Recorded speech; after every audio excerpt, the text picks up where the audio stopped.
Vinpressen. En kort historie af Joseph Espargaro. Du behøver ikke være franskmand for at nyde en god rødvin, plejede Charles Juslin de Grosse at sige til sine udenlandske gæster, når han underholdt dem i Paris. Men du skal være franskmand for at genkende en, tilføjede han med et grin. Efter et helt liv i den franske diplomatkorps boede grev de Grosse sammen med sin kone i et elegant byhus på Quai Voltaire. Han var en sympatisk mand, kultiveret selvfølgelig, med et velfortjent ry som en generøs vært og en underholdende historiefortæller. Aftenens gæster var alle europæere og lige så overbeviste om, at immigration var roden til Europas problemer. Charles de Grosse sagde intet. Han havde altid skjult sin foragt for sådanne idéer. Og i øvrigt så brød han sig aldrig specielt meget om netop disse gæster. Den første af de røde bordeauxer blev serveret sammen med kalvekødet, og en af gæsterne vendte sig mod de Grosse. Kom nu Charles, det er simpel matematik. Det har intet at gøre med race eller farve. Du må have masser af erfaring med den slags. Hvad siger du? Ja, general. Masser. Uden et ord mere løftede de Grosse sit glas og stak sin bulbede, vinprægede næse ned i det. Efter et øjeblik kiggede han op med vandige øjne. En virkelig fyldig Bordeaux, sagde han varmt. En vin blandt vine. De 4 gæster løftede deres glas mod lyset og studerede deres blodrøde indhold. De var alle enige om, at det var den bedste vin, de nogensinde havde smagt. En efter en blev de små hvide lys langs sejnen tændt, og fra vinduerne på første sal kunne man se de oplyste bateau-mouche sejle gennem Pont du Carrousel-bur. Middagen fortsatte med en vildtræt serveret sammen med en kraftigere claret. Kan I forestille jer, spurgte de Grosse, mens claretten blev skænket, at der er folk, der rent faktisk serverer vine, de intet kender til? Virkelig, sagde en af gæsterne, en tysk politiker. Personligt kan jeg godt lide at vide, hvad der er i flasken, før jeg åbner den. Men hvordan kan nogen være sikker? Jeg kan godt lide at opsøge vinmarkerne, tage det sted, jeg plejede at besøge i Bordeaux. Jeg lærte vinbunden der at kende personligt. Det er måden at vide, hvad man drikker. Et spørgsmål om afstamning, Charles, sagde den anden politiker. Den fyr, fortsatte de Grosse, som om hollænderen ikke havde talt, fortalte altid historien bag sine vine. En af dem var den mest ekstraordinære historie, jeg nogensinde har hørt. Vi smagte i hans vineri, og vi kom til en tønde, der fik ham til at rynke panden. Han spurgte, om jeg var enig med ham i, at rød Bordeaux var den bedste vin i verden. Selvfølgelig var jeg enig. Så kom han med den mærkeligste udtalelse. Vinen i denne tønde, sagde han, og der var tårer i hans øjne, er den bedste årgang i verden. Men dens liv begyndte langt fra det land, hvor den blev dyrket. De Grosse holdt en pause for at sikre sig, at gæsterne blev serveret. Nå, sagde hollænderen. De Grosse og hans kone udvekslede blikke. Fortæl dem det, mon chéri, sagde hun. De Grosse lænede sig frem, tog en ny slurk vin og dappede sine læber med hjørnet af sin serviet. Dette er historien, han fortalte dem. Der står hans barberkrus på hylden, lige ved siden af Charlie Wales. Charles M. Vale, det er apotekeren.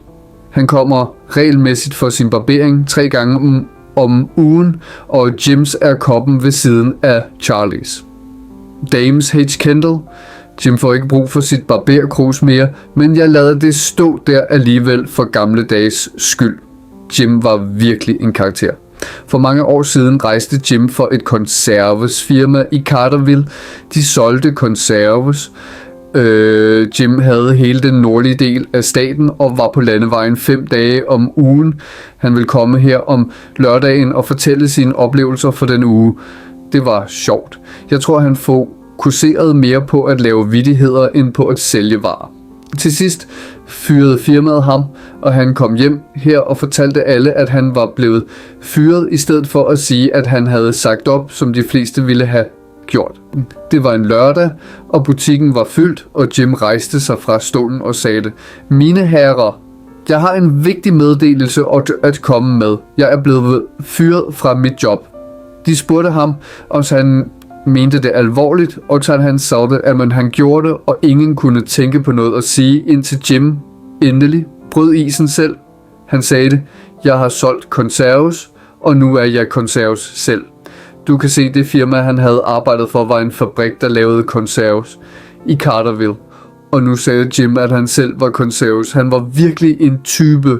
Jim havde et fantastisk trick, han plejede at spille, mens han rejste. For eksempel når han var på et tog, og de kom til en lille by som, lad os sige, Benton. Jim ville kigge ud af vinduet og læse butikkernes skilte. For eksempel ville der være et skilt: Henry Smith tørvarer. Når Jim ville skrive navnet ned og navnet på byen, og når han nåede frem til, hvor han var på vej, ville han sende et postkort til Henry Smith i Benton og ikke underskrive det med noget navn, men han ville skrive på kortet noget som: "Spørg din kone om den bukagent, der tilbragte eftermiddagen sidste uge", eller "Spørg din frue, hvem der holdt hende fra at blive ensom sidste gang du var i Carterville." Og han ville underskrive kortet "En ven". Selvfølgelig vidste han aldrig, hvad der virkelig kom ud af disse vittigheder, men han kunne forestille sig, hvad der nok skete, og det var nok for ham. Jim arbejdede ikke særlig stabilt, efter han mistede sin stilling hos Carterville-folkene. Hvad han tjente, lavede han småjob rundt omkring i byen og brugte næsten alt på gin, og hans familie ville måske være sultne, hvis ikke butikkerne havde hjulpet dem. Jims kone prøvede at arbejde som skrædder, men der er ikke nogen, der bliver rig på at lave kjoler i denne by. Som jeg siger, hun ville have skilt sig fra Jim, men hun kunne se, at hun ikke kunne forsørge sig selv og børnene, og hun håbede altid, at Jim en dag ville opgive sine vaner og give hende mere end $2 eller $3 om ugen. Der var en tid, hvor hun ville gå til dem, han arbejdede for, og bede dem give hende hans løn, men efter at have gjort det et par gange, overlistede han hende ved at låne det meste af sin løn på forskud.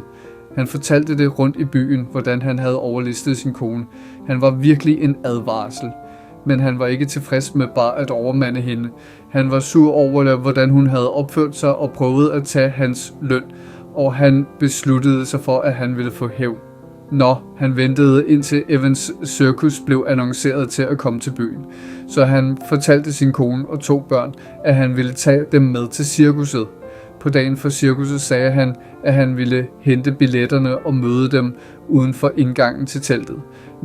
Han havde ingen intentioner om at være der eller købe billetter eller noget som helst. Han blev fuld af gin og lå hele dagen på Wrights poolrum. Hans kone og børn ventede, og selvfølgelig kom han ikke. Hans kone havde ikke en krone med sig, eller noget andet sted, tror jeg, så til sidst måtte hun fortælle børnene, at det var aflyst, og de græd, som om de aldrig ville stoppe. Det ser ud til, at mens de græd, kom Dr. Stair forbi, og han spurgte, hvad der var galt, men fru Kendall var stædig og ville ikke fortælle ham. Men børnene fortalte ham, og han insisterede på at tage dem og deres mor med i showet. Jim fandt ud af det senere, og det var en af grundene til, at han havde Dr. Stair. Dr. Stair kom her for omkring 1,5 år siden. Han er en meget flot ung fyr, og hans tøj ser altid ud, som om han får det lavet på bestilling. Han tager til Detroit et par gange om året, og mens han er der, må han få en skrædder til at tage hans mål, og derefter lave et skræddersyet jakkesæt. De koster næsten dobbelt så meget, men de passer meget bedre end dem, du bare køber i en butik. I et stykke tid undrede alle sig over, hvorfor en ung læge som Dr. Stair skulle komme til en by som denne, hvor vi allerede har gamle Dr. Gamble og Dr. Foote, der begge har været her i årevis, og al praksis i byen blev altid delt mellem de to. Så kom der en historie om, at Dr. Stairs kæreste havde forladt ham, en pige et sted i den nordlige halvø, og grunden til, at han kom her, var for at gemme sig væk og glemme det. Han sagde selv, at han syntes, der ikke var noget som almen praksis i et sted som vores, der kunne gøre en mand til en god all-round læge, og derfor var han kommet. I hvert fald var det ikke længe før han tjente nok til at leve af, selvom de siger, at han aldrig krævede penge fra nogen for det, de skyldte ham. Og folkene her har bestemt en vane med at skylde penge, selv i min forretning. Hvis jeg havde alt, der var kommet til mig for bare barberinger alene, kunne jeg tage til Carterville og bo på Mercer i en uge og se et anderledes billede hver aften. For eksempel gamle George Purdy, men jeg burde nok ikke være ude og sladre. Sidste år døde vores obducent af influenza. Ken Beatty, det var hans navn, han var obducenten, så de måtte vælge en anden mand til at være obducent i hans sted, og de valgte Dr. Stair. Han grinede først og sagde, at han ikke ville have det, men de fik ham til at tage det.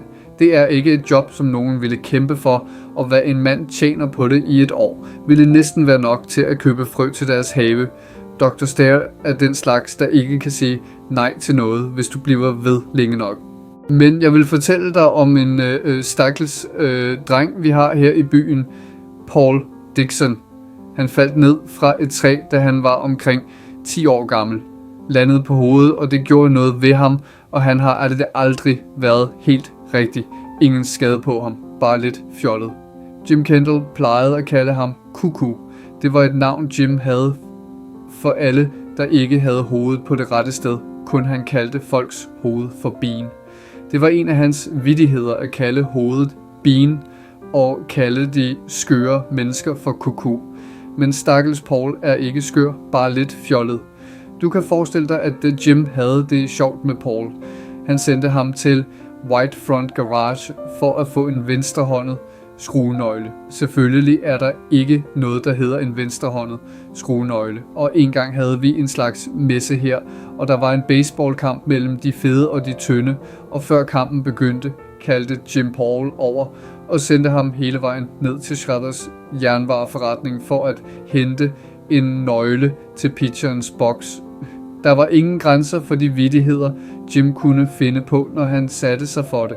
Stakkels Paul var altid lidt mistænksom over for folk, måske på grund af, hvordan Jim havde det ved at narre ham. Paul ville ikke have meget at gøre med nogen, undtagen sin egen mor, Dr. Stair, og en pige her i byen ved navn Julie Gregg. Det vil sige, hun er ikke en pige længere, men nærmer sig de 30 eller over. Da Dr. Stair først kom til byen, følte Paul, at her var en rigtig ven, og han hængte ud på Dr. Stairs kontor det meste af tiden, så den eneste gang han ikke var der, det var når han gik hjem for at spise eller sove, eller når han så Julie Gregg gå forbi med ham og handle. Når han kiggede ud af Dr. Stairs vindue og så hende, løb han ned ad trapperne og sluttede sig til hende og fulgte med hende rundt i butikkerne. Stakkels dreng var helt forelsket i Julie, og hun behandlede ham altid rigtig godt og fik ham til at føle sig velkommen, selvom det selvfølgelig kun var medlidenhed fra hendes side. Dr. Stair gjorde alt, hvad han kunne for at forbedre Pauls sind, og han fortalte mig engang, at han virkelig troede, at drengen blev bedre, at der var tidspunkter, hvor han var lige så klog og fornuftig som nogen anden. Men jeg vil fortælle dig om Julie Gregg. Gamle mand Gregg var i trælagsbranchen, men begyndte at drikke og mistede det meste af sine penge, og da han døde, efterlod han ikke andet end huset og lige nok forsikring til, at pigen kunne klare sig. Hendes mor var en slags halvsyg og forlod næsten aldrig huset. Julie ville sælge stedet og flytte et andet sted hen, efter den gamle mand døde, men moderen sagde, at hun var født her og ville dø her. Det var hårdt for Julie, fordi der de unge mennesker i denne by, hun er for god for dem. Hun havde været væk på skole i Chicago og New York og forskellige steder, og der er ikke et emne, hun ikke kan tale om, mens de andre unge her nævner du noget for dem, der ikke handler om Gloria Swanson eller Tommy Megan, og de tror, du er febril. Så du har ikke set Gloria i Wages of Virtue. Du har virkelig misset noget. Når Dr. Stair havde ikke været her mere end en uge, da han kom ind en dag for at få sig barberet, og jeg genkendte ham, da han var blevet peget ud for mig, så jeg fortalte ham om min gamle dame. Hun havde været syg i et par år.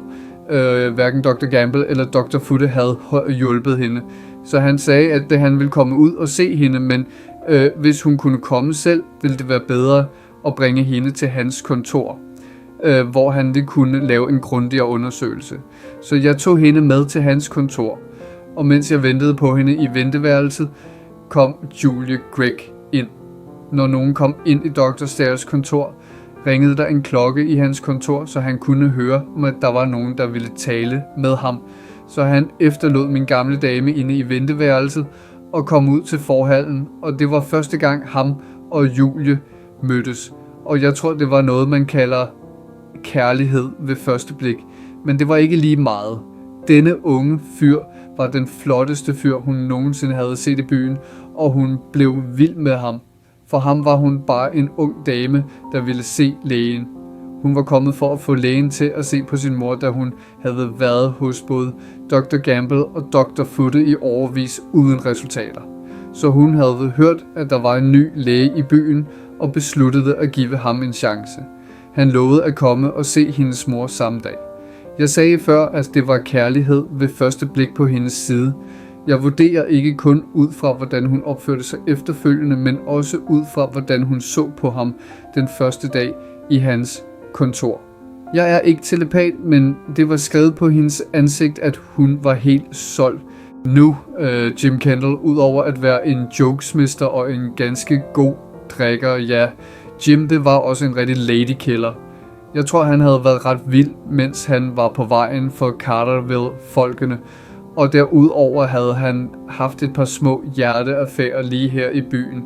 Som jeg siger, hans kone ville have skilt sig fra ham, men hun kunne ikke.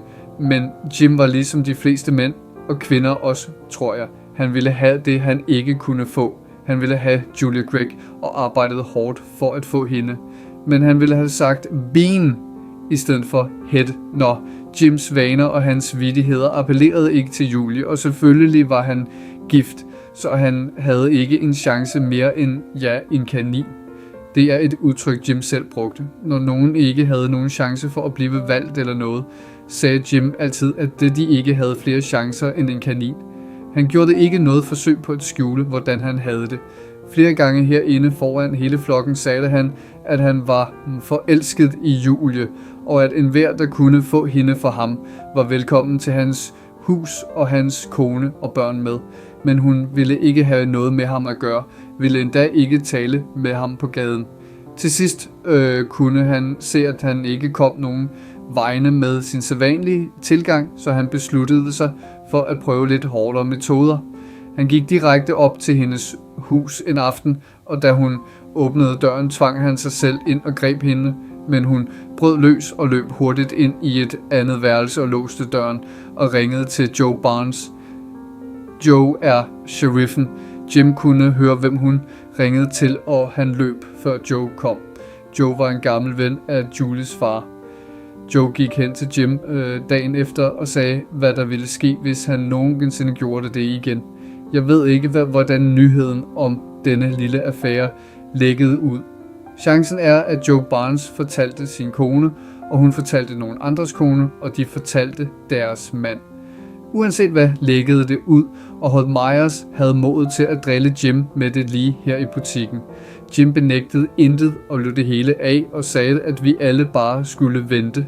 Mange havde prøvet at gøre nar af ham, men han fik altid hævn.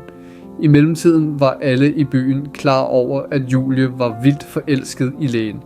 Jeg tvivler på, at hun havde nogen idé om, hvordan hendes ansigt ændrede sig, når hun og han var sammen. Selvfølgelig kunne hun ikke have vidst det, ellers så ville hun have holdt sig væk fra ham, og hun vidste ikke, at vi alle lagde mærke til, hvor mange gange hun lavede undskyldninger for at gå op til hans kontor eller gå over gaden for at kigge op i hans vindue for at se, om han var der. Jeg følte medlidenhed med hende, og det gjorde de fleste andre også. Holt Myers blev ved med at gnide det. Et trick Jim havde, det var hans evne til at ændre stemmen. Han kunne få dig til at tro, at han var en pige, og han kunne efterligne enhver mands stemme. For at vise dig, hvor god han var til det, vil jeg fortælle dig en sjov historie, han spillede på mig engang. Du ved, at i de fleste byer er en vis størrelse. Når en mand er død og skal barberes, så tager barberen $5 for jobbet. Det vil sige, han overpriser ikke, men den, der har bestilt barberingen, gør. Jeg tager bare $3, fordi jeg personligt ikke har noget imod at barbere en død person. de ligger meget stillere end de levende kunder. Den eneste ting er, at man ikke føler for at tale med dem, og man bliver lidt ensom. På en af de koldeste dage, vi har haft her for 2 år siden sidste vinter, ringede telefonen derhjemme, mens jeg var hjemme til middag, og jeg tog den, og det var en kvindes stemme, og hun sagde, at hun var fru John Scott, og hendes mand var død, og om jeg ville komme ud og barbere ham. Gamle John havde altid været en god kunde for mig, men de boede 7 miles ude på landet på Streetervejen. Jeg kunne stadig ikke se, hvordan jeg kunne sige nej, så jeg sagde, at jeg ville være der, men at jeg måtte tage en jitney, og det kunne koste $3 eller $4 ud over prisen på barberingen. Så sagde hun, eller stemmen så også, jamen det var helt i orden, så jeg fik Frank Abbott til at køre mig ud til stedet. Og da jeg kom der, hvem skulle så åbne døren, om ikke gamle John selv? Han var ikke død mere end en kanin. Det tog ikke nogen privatdetektiv at finde ud af, hvem der havde spillet mig det lille trick. Ingen kunne have fundet på det, undtagen Jim Kendall. Han var virkelig en skælm. Jeg fortæller dig denne hændelse bare for at vise, hvordan han kunne forklæde sin stemme og få dig til at tro, det var nogen anden, der talte. Jeg ville have svoret, at det var fru Scott, der havde ringet til mig. I hvert fald en kvinde. Jim ventede indtil han havde fået Doc Stairs stemme helt på plads, og så gik han efter hævn. Han ringede til Julie en aften, hvor han vidste, at Doc var i Carterville. Hun stillede ikke spørgsmål, men troede, det var Docs stemme. Jim sagde, at han måtte se hende den aften. Han kunne ikke vente længere med at fortælle hende noget. Hun blev helt oprevet og sagde, at hun ville have ham til at komme hjem til hende. Men han sagde, at han ventede på et vigtigt, langt afstandsopkald, og ville hun ikke for en gangs skyld glemme sin manere og komme til hans kontor. Han sagde, at det ikke ville skade hende, og ingen ville se hende, og han måtte bare tale med hende lidt. Stakkels Julie faldt for det. Doc holder altid en natlampe tændt på hans kontor, så det så ud som om der var nogen der. I mellemtiden var Jim Kendall taget til Wrights poolrum, hvor hele banden havde det sjovt. De fleste af dem havde drukket rigeligt med gin, og de var en rå gruppe, selv når de var ædru. De var altid glade for Jims jokes, og da han fortalte dem, at de skulle komme med ham og se noget sjovt, gav de op med deres kortspil og poolspil og fulgte med. Docs kontor er på anden sal. Lige uden for hans dør er der en trappe, der leder op til hans etagen ovenover. Jim og hans bande gemte sig i mørket bag disse trapper. Julie kom op til Docs dør og ringede på, og der skete ikke noget. Hun ringede igen og ringede 7 eller 8 gange, så prøvede hun døren og fandt den låst. Så lavede Jim et eller andet lyd, og hun hørte det og ventede et øjeblik, og så siger hun, er det dig, Ralph? Ralph er Docs fornavn. Der var intet svar, og det må være kommet til hende pludselig, at hun var blevet narret. Hun var lige ved at falde ned ad trappen, og hele banden jagtede hende. De jagtede hende hele vejen hjem og råbte, er det dig, Ralph? Og Ralphie, kære, er det dig? Jim siger, at han ikke kunne råbe det selv, da han lå for meget. Stakkels Julie. Hun viste sig ikke på Main Street i lang tid efter det.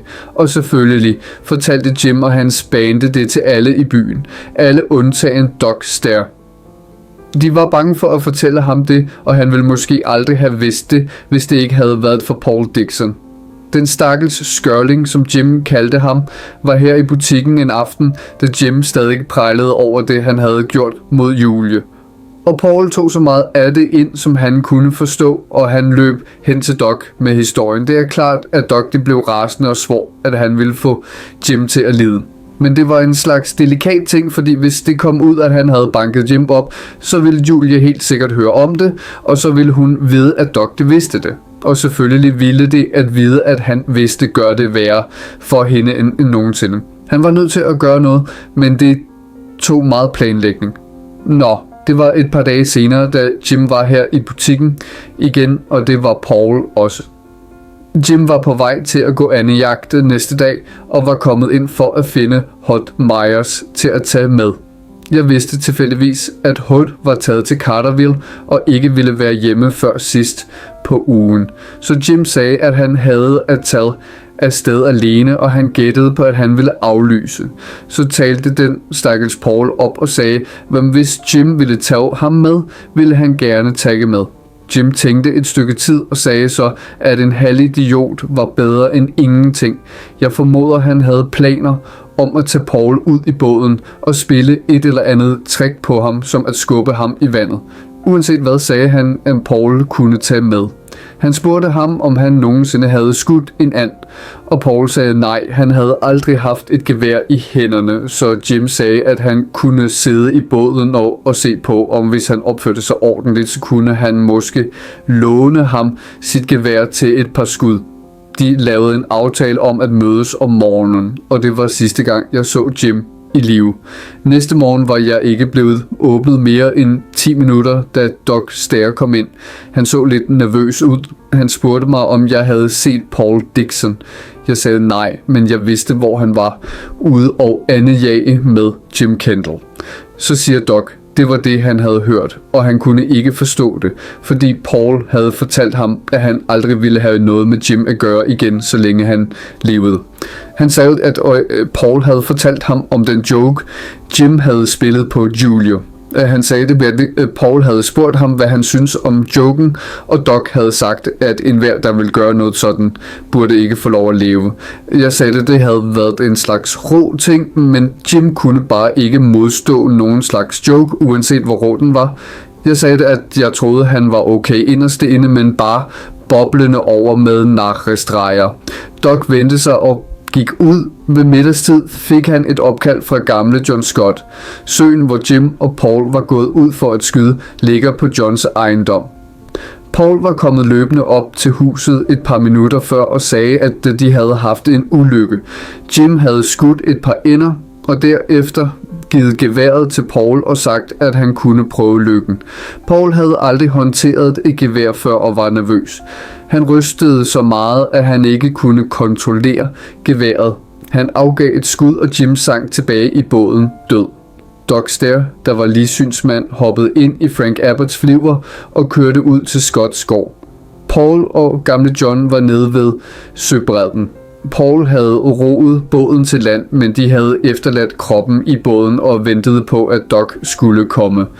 Doc undersøgte kroppen og sagde, at de lige så godt kunne få den tilbage til byen.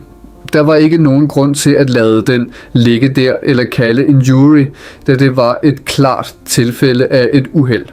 Personligt ville jeg aldrig lade en person skyde et gevær i den samme båd, som jeg var i, medmindre jeg var sikker på, at de vidste noget om geværer. Jim var en idiot, der lod en nybegynder få sit gevær, for ikke at tale om en halv idiot.